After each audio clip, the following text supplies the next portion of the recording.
पश्चिम बंगाल में पंचायत चुनाव को लेकर सत्तारूढ़ टीएमसी और बीजेपी आमने सामने थे। ममता सरकार को झटका देने के लिए बीजेपी ने कलकत्ता कोर्ट का दरवाजा खटखटाया था, जिसके फैसले से बीजेपी गदगद थी, लेकिन अब सुप्रीम कोर्ट से उसे झटका लगा है।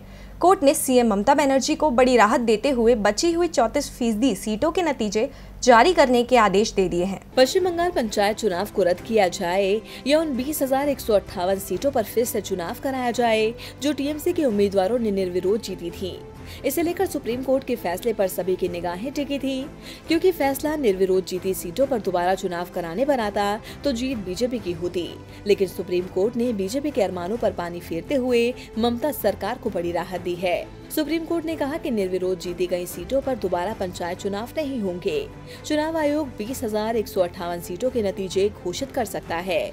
सुप्रीम कोर्ट ने कलकत्ता हाई कोर्ट के ईमेल से नामांकन दाखिल करने के आदेश को भी रद्द कर दिया। कोर्ट ने कहा कि ईमेल या व्हाट्सएप से नामांकन नहीं हो सकता, क्योंकि ये कानून नहीं है। कोर्ट ने कहा कि जिस तरह के आरोप लगाए गए कि नामांकन दाखिल करने नहीं दिया गया, उसके लिए 30 दिनों के भीतर चुनाव आयोग में याचिका दाखिल की जा सकती है। आपको बता दें कि राज्य में इसी साल 14 मई को पंचायत चुनाव हुए थे। चुनाव से पहले ही राज्य चुनाव आयोग द्वारा जारी किए गए आंकड़ों के मुताबिक 34.2% सदस्य निर्विरोध निर्वाचित हुए थे। इस तरह से 58,692 पंचायत सीटों में से 20,076 सीटों पर चुनाव नहीं हुए थे। इन सीटों पर टीएमसी के उम्मीदवारों की जीत हुई थी, लेकिन इन नतीजों को घोषित नहीं किया गया था। लेकिन अब कोर्ट के आदेश के बाद आयोग आधिकारिक रूप से नतीजे घोषित कर सकता है।